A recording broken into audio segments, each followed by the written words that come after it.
Hello and welcome to The Gaggle, where we challenge and, if necessary, destroy mainstream media narratives. Okay, George, welcome back to The Gaggle as a founding member of this channel. You've been able to digest Kamala Harris's her anointment to be the Vice President of the United States if Joe Biden wins in November. I suppose the biggest controversy since her anointment is the pronunciation of her first name. Oh my goodness. But I don't think that's a coincidence because no one can criticize her. No one. That's the message that's going out here. You cannot criticize her. And the most interesting fact for me is she is the most criticizable person that you could anoint as the Democratic vice president on the Democratic ticket here. I mean, this is a completely empty suit, and we're getting used to these empty suits here.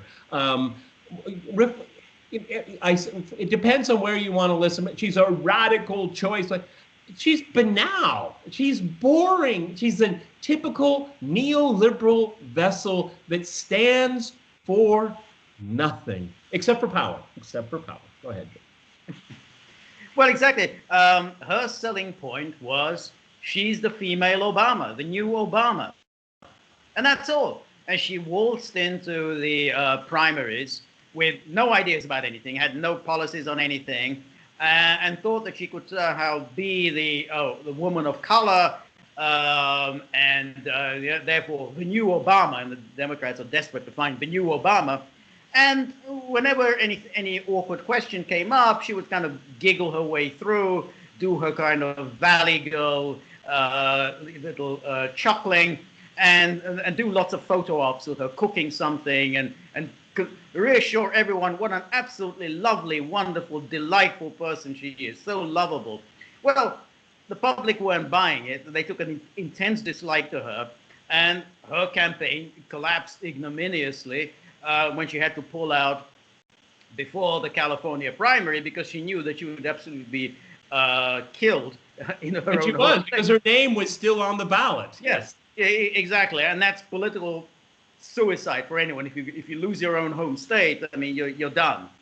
So she dropped out, and one would have thought that's pretty much it for Kamala Harris, as we've been told to is the correct pronunciation.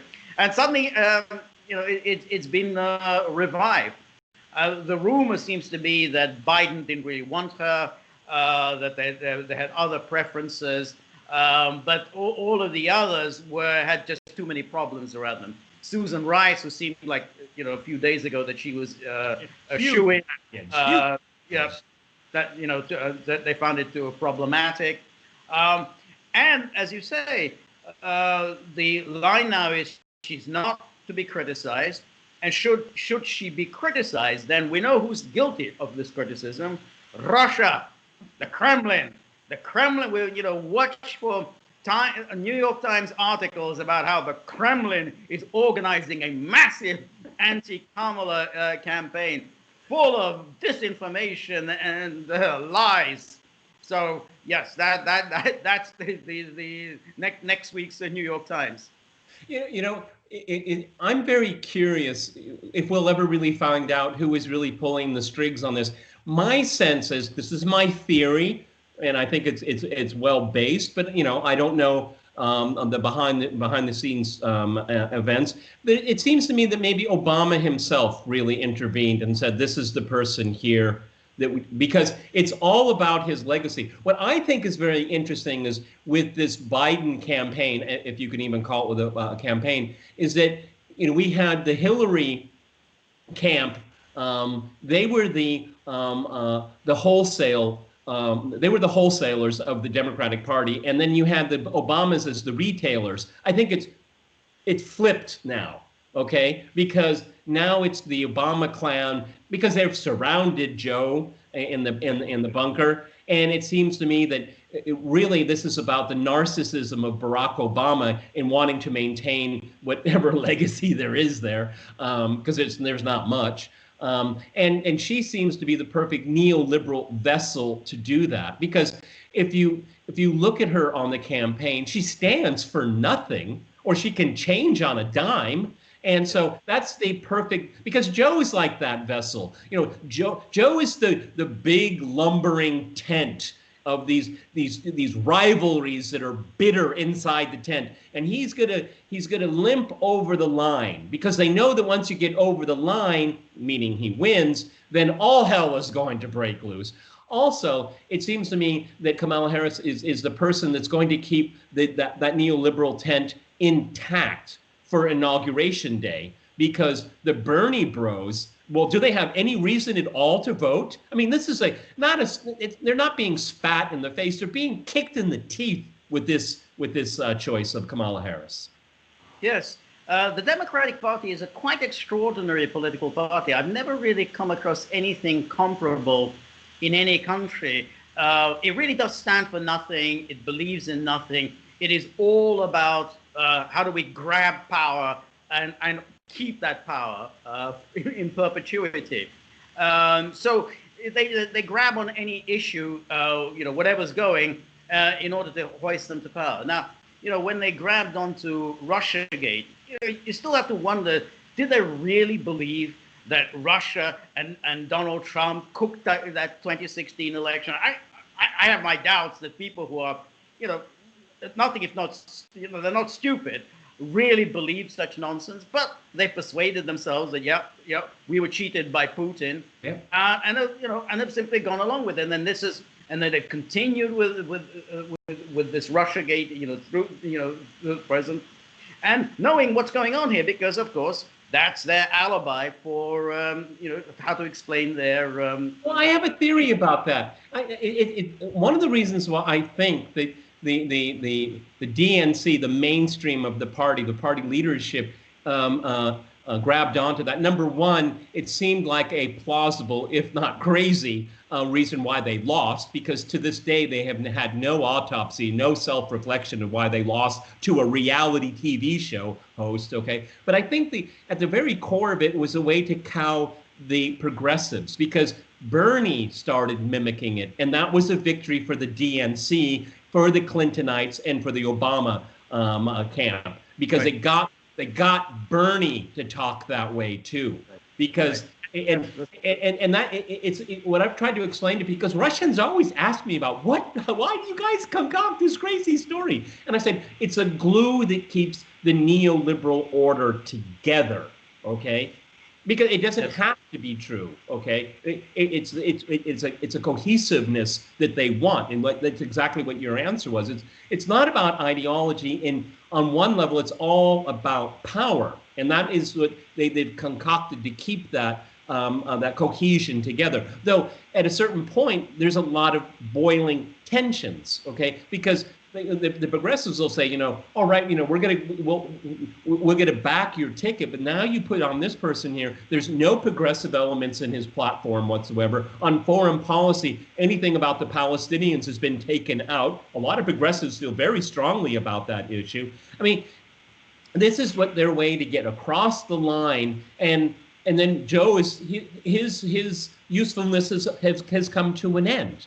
That I mean. Not winning the election, but being inaugurated, then, thanks, Joe. Thank you for doing that. Now, I'm sorry to be very cynical, but I think it's true.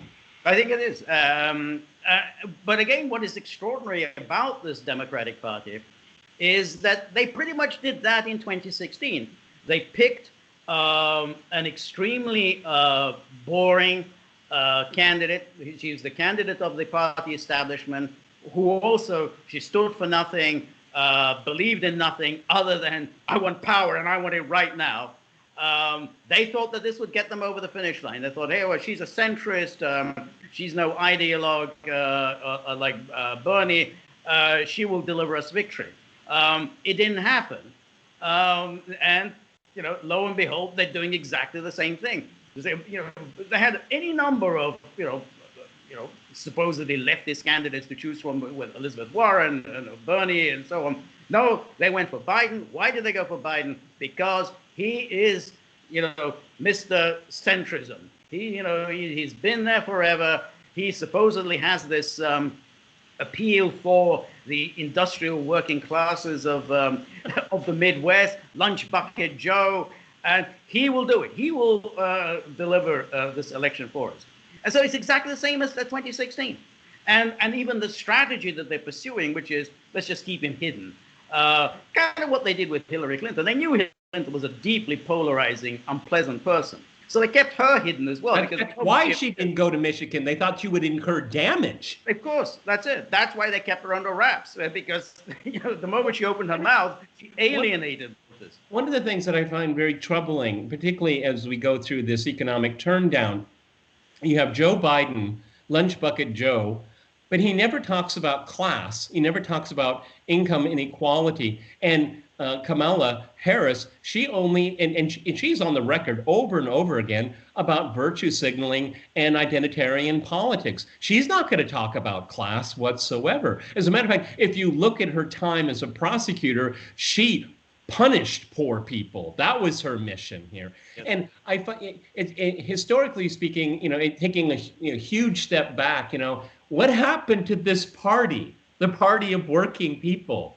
And what it ended up being was NAFTA, TTP, all of this, okay, and it was the complete gutting of the working class, and there's no recognition of it. It's the party of the KKK has misinterpreted the ideas and values and legacy of Martin Luther King. I think that's one of the most interesting turnarounds in modern political history. Give us a wrap. Go ahead, wrap it up, Joe. Yes, exactly. So the major switch that took place in the 1960s between the Democrats and the Republicans, in which the Democrats' stronghold was the South, which they always carried. Republicans were in the North and the Northeast. That switchover that took place in the 60s has also switched when it comes to the issues of class, because the Republican Party has now become the party of the working class. Now, unfortunately, the Republicans are so besotted with their libertarian ideology that they failed to take advantage of this. I mean, yep. Trump seemed to understand this in 2016. He's lost that understanding now. But that's an open door for them, that given that now they have the industrial working class, they should just give up all their corporate tax cuts and deregulation. Yeah. and embrace their basic core supporters. Okay. All right. George, what we're going to do, this is what we're going to do. We hammered on Kamala Harris. We hammered on Joe Biden and the Democratic Party. So the next video we're going to do, we're going to hammer the GOP. It's just as much fun. Okay. All right. Thanks for being on the gaggle with me. And I hope everyone will come and visit us soon. And remember, like, share, and subscribe. Bye.